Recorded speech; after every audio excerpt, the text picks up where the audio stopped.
Bom dia a todos. Meu nome é Darley Rogério Von Júnior.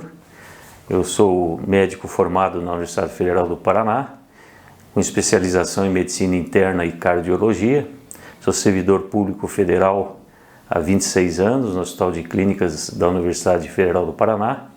Hoje com o hospital sendo gerido pela Empresa Brasileira de Serviços Hospitalares, que foi uma grande derrota para o hospital universitário, e gostaríamos de conversar com os colegas sobre o serviço público na saúde, terceirizações e precarizações do trabalho.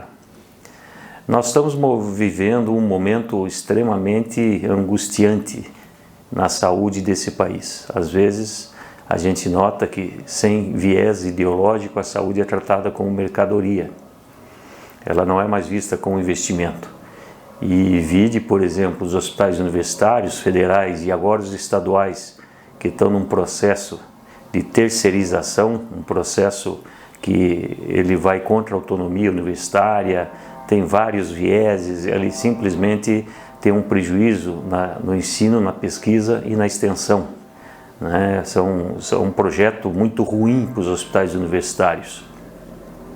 Então, dentro desses hospitais federais de ensino e agora os estaduais, que está sendo tocado, vamos dizer assim, rapidamente, num período sem nenhuma discussão com a sociedade civil organizada, sem discussão com as entidades médicas, as entidades de saúde, as entidades de educação, simplesmente está indo a toque de caixa com a população totalmente desinformada. Então essa terceirização dos hospitais estaduais de ensino também extremamente grave, né? Sendo delegada essa função de gestão dos hospitais à iniciativa privada. O mesmo acontecendo com hospitais estaduais públicos, como Telêmaco Borba, Guarapuava, Ivaiporã, né? São hospitais públicos construídos com dinheiro público que deveriam ser geridos pelo Estado.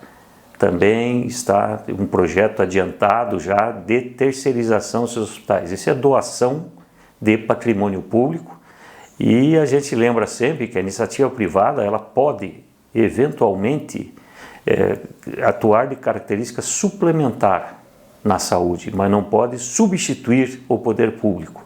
Então isso é simplesmente a cessão de propriedade pública para terceiros. Então isso é extremamente grave que está acontecendo no nosso Paraná. Então já vimos que, além desse ponto de vista dos hospitais federais de ensino, que nós temos aqui no Paraná somente um hospital, que é o Hospital de Clínicas, hoje chamado de Complexo Hospitalar, né? Está gerido por uma empresa pública de direito privado.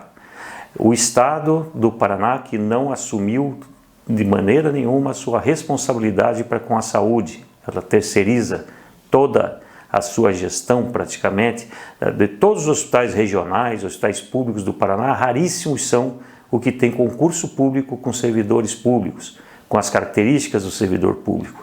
Normalmente são contratados por CLT e isto leva-se em consideração que ainda estão muito melhor do que vários outros colegas que são praticamente terceirizados e quarteirizados. E culminando com o serviço de saúde do município de Curitiba, que as UPAs também sofrem um processo de terceirização, de precarização, tudo a título de diminuir o custo dessas unidades de saúde, o que prova justamente o contrário, através de manobras, através de gastos mal explicados, acaba sendo muito mais oneroso para o serviço público terceirizar e, por que não dizer, até privatizar essas UPAs. Nós temos exemplo da UPA da cidade industrial, que alguns colegas médicos, primeiro que eles eram inicialmente servidores públicos, após foi criada a fundação, a FEAES, para gerir esses contratos dos médicos, através da CLT, o que eu já considero uma precarização, porque o plano de cargo, carreiras e salário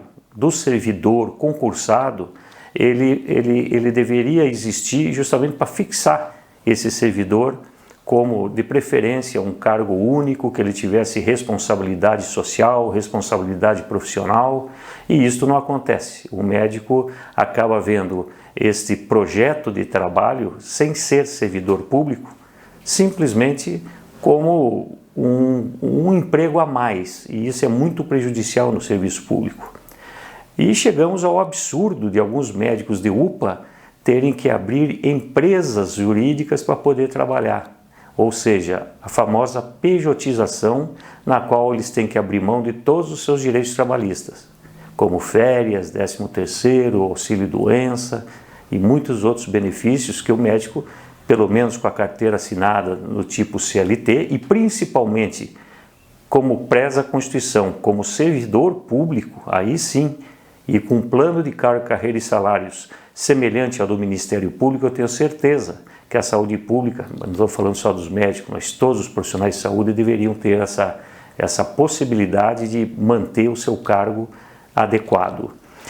E para coroar a precarização, existiram colegas dentro do Serviço Municipal de Saúde que tiveram que se tornar sócios de uma empresa quarteirizada para poderem trabalhar.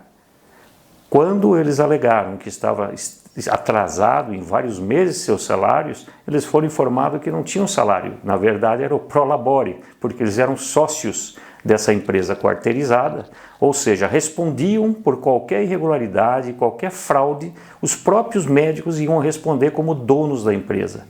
E isso aos olhos de toda a parte da Justiça do Trabalho, do Ministério Público, e todas as negociações, elas são extremamente difíceis com o gestor, porque o gestor, pelo jeito, não mais considera a saúde pública como essencial e um direito da população.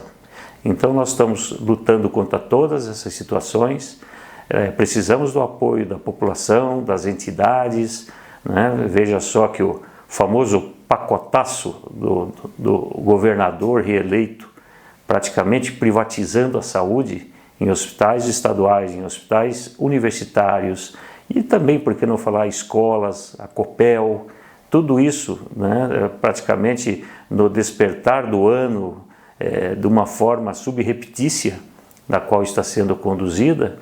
Então nós devemos lutar pelo que é nosso, né? E o Sindicato dos Médicos está atuando nesse sentido de participar dessa luta pelo que é do povo, principalmente em prol da saúde e da educação na área de medicina. Obrigado.